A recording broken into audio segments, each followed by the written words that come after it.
स्वागत है दोस्तों। हम लोग करंट अफेयर टॉपिक पढ़ रहे थे, जिसमें हम लोग इकोनॉमी पार्ट 1 देखे थे। आज हम इकोनॉमी पार्ट 2 देखेंगे।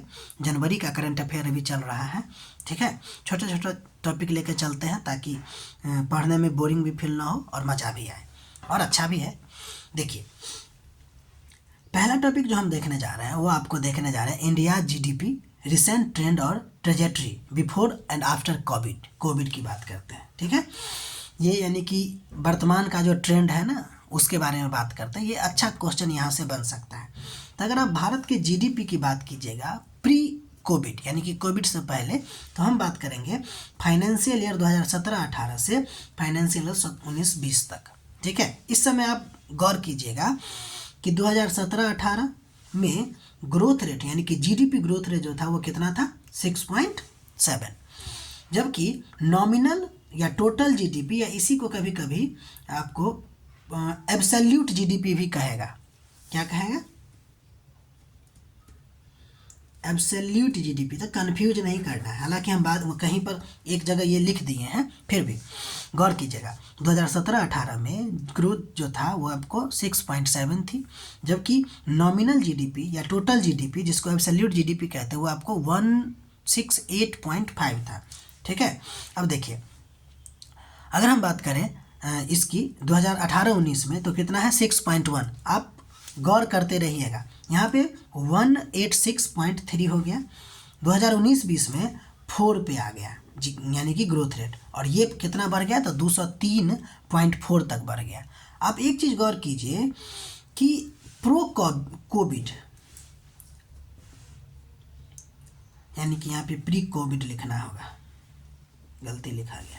प्री कोविड विकास दर यानी कि ग्रोथ रेट में आपको धीरे धीरे गिरावट आई है। देखिए, 6.7 से 6.1 हो गया और उसके बाद आपको 4.0 आ गया, यानी कि धीरे धीरे गिरावट आई है ग्रोथ रेट में। लेकिन नॉमिनल जीडीपी जो है आपको बार यानी कि लगातार बढ़ती रही है। ये पॉइंट को भूलना नहीं है, ये सेंटेंस फॉर्मेशन में आपसे क्वेश्चन पूछ सकता है। अब हम आफ्टर कोविड की बात करते हैं। देखिए, हम लोगों ने 19-20 तक देखा था, अब हम लोग 20-21 तक देखेंगे, 20-21 से देखेंगे। देखिए, जीडीपी लगभग माइनस में पहुंच गया था, -6.6, लेकिन फिर भी हमारा जो नॉमिनल जीडीपी थी या टोटल जीडीपी थी वो आपको थोड़ा सा बढ़ा था। देखिए, यहाँ पे 203 से 203.4 था और यहाँ पे 203.9 हो गया।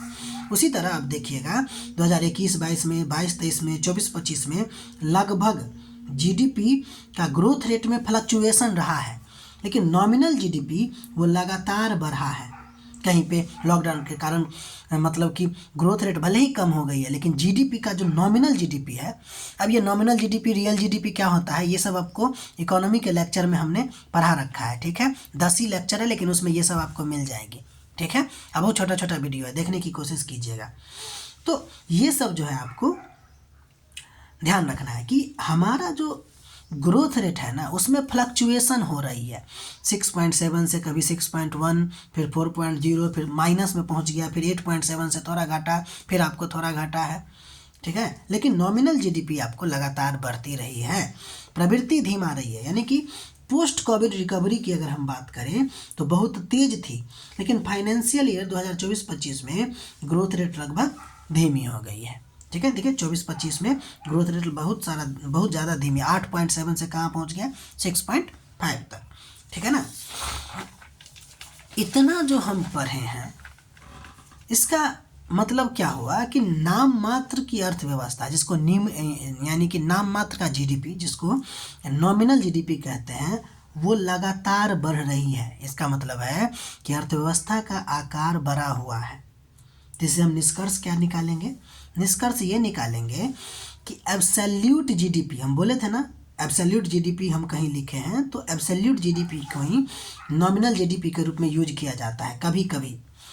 तो एब्सोल्यूट जीडीपी लगातार बढ़ी है, यानी कि आकार अर्थव्यवस्था का बढ़ा है, लेकिन ग्रोथ रेट में सुस्ती आई है, कभी ज़्यादा हो गया है, कभी कम हो गया है। तो क्या ग्रोथ रेट में कंसिस्टेंसी बनी थी, क्या बनी रही है, क्या नहीं बनी रही है, बल्कि हमारा नॉमिनल जीडीपी वो लगातार बनी रही है, ठीक है। तो इससे एक क्वेश्चन देखिए, भारत की जीडीपी के संदर्भ में निम्नलिखित कथनों पर विचार करना है। पहला, कि पिछले 5 वर्षों में जीडीपी ग्रोथ रेट निरंतर बढ़ रही है, निरंतर बढ़ रही है। और कोविड के बाद भारत की जीडीपी का निरपेक्ष वैल्यू यानी कि एब्सोल्यूट वैल्यू यानी कि नॉमिनल जीडीपी लगातार बढ़ रही है। इस दोनों में आंसर क्या होगा? तो देखिए, ये तो आपको बोल दिए कि नॉमिनल जीडीपी लगातार बढ़ रही है, लेकिन क्या ग्रोथ रेट आपको लगातार बढ़ रही है क्या? नहीं ना बढ़ रही है। कभी आपको माइनस में चला जा रहा है, कभी आपको प्लस में आ रहा है, कभी घट रहा है, कभी बढ़ रहा है, यानी कि ये फ्लक्चुएट कर रहा है, लेकिन ये फ्लक्चुएट नहीं कर रहा है, ये लगातार बढ़ ही रहा है। तो दूसरा तो सही हो जाएगा, लेकिन पहला आपको क्या हो जाएगा? गलत हो जाएगा। ये जो आपको बताया गया ना, इसी टाइप के क्वेश्चन जो है आपसे पूछा जा सकता है, ठीक है? तो उसको ध्यान से देखिएगा।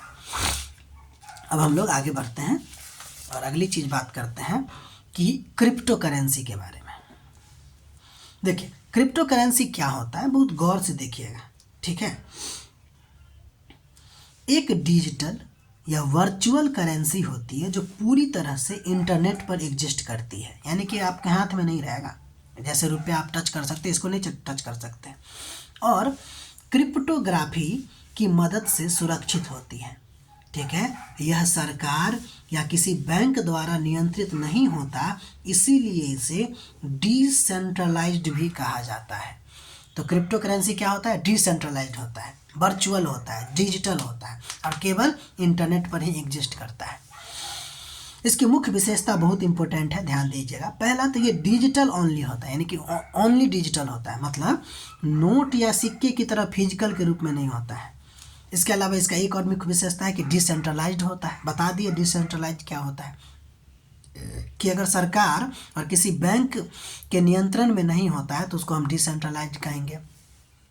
तीसरा, कि यह ब्लॉकचेन टेक्नोलॉजी पे काम करता है। ध्यान दीजिएगा, ये बहुत इंपॉर्टेंट है। इसके बारे में हम लोग साइंस एंड टेक में भी 100% पढ़ेंगे, ठीक है? मैंने नोट बना रखा है सबका। अब देखिए, ब्लॉकचेन टेक्नोलॉजी की अगर हम बात करें तो यह एक पब्लिक डिजिटल लेजर होता है। क्या होता है? पब्लिक डिजिटल लेजर होता है, यानी एक डिजिटल रजिस्टर होता है जिसमें लेन देन जो होता है वो ब्लॉक के रूप में होता है, और ये ब्लॉक आपस में चेन से जुड़े होते हैं। डेटा एक बार रिकॉर्ड हो जाए तो उसे बदलना लगभग असंभव होता है, यानी कि इम्यूटेबल होता है।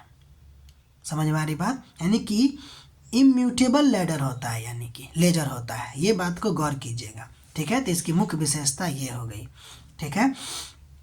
इस बात को लिखने की कोशिश कीजिएगा और फिर समझने की कोशिश कीजिएगा, ठीक है?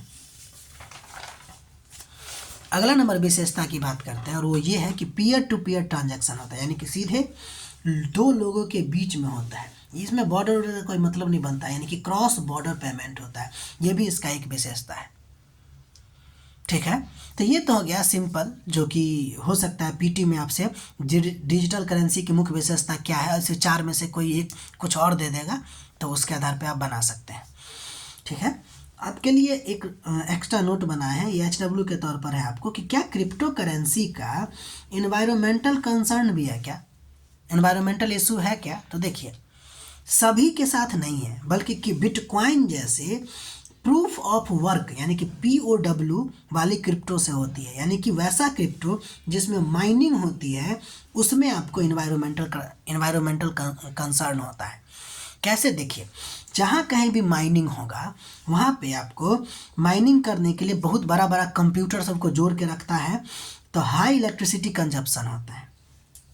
इसके अलावा कार्बन इमिशन भी बहुत ज़्यादा होगा, क्योंकि भाई आप बहुत ज़्यादा मात्रा में जो एनर्जी हमारा कंजप्शन हो रहा है, वो एनर्जी जो बनता है वो हमारे भारत में किससे बनता है? तो थर्मल पावर एनर्जी से बनता है। कोयला ज़्यादा मात्रा में यूज होता है, कार्बन इमिशन ज़्यादा होगा। ई वेस्ट जनरेशन भी बहुत ज़्यादा होगा। कैसे? क्योंकि पूरा का पूरा कंप्यूटर बेस्ड है ना, तो मान लीजिए कि कोई ख़राब हुआ तो तुरंत फेंका गया, फिर उसके बाद जगह पर दूसरा लाया गया, एकदम 24 घंटे चलता ही रहता है काम। तो ई वेस्ट जनरेशन बहुत ज़्यादा होता है और वाटर कंजप्शन भी बहुत ज़्यादा होता है। अब कैसे, तो देखिए चूँकि काम बहुत ज़्यादा होती है तो भाई रूम को कूल करना बहुत ज़्यादा ज़रूरी होता है, तो कूलिंग करने के लिए वाटर कंजप्शन बहुत ज़्यादा होती रहती है वहाँ पे। तो ये सब आपको क्या है, इन्वायरमेंट से जुड़ रहा है ना, तो इन्वायरमेंटल कंसर्न भी है इसका, ध्यान दीजिएगा। एक अन्य क्रिप्टो करेंसी होती है जिसका नाम है POS। एक देखिए, एक POW होता है यानी कि प्रूफ ऑफ वर्क, एक होता है आपको प्रूफ ऑफ स्टेक। ये आपको ना इन्वायरमेंटल फ्रेंडली होता है।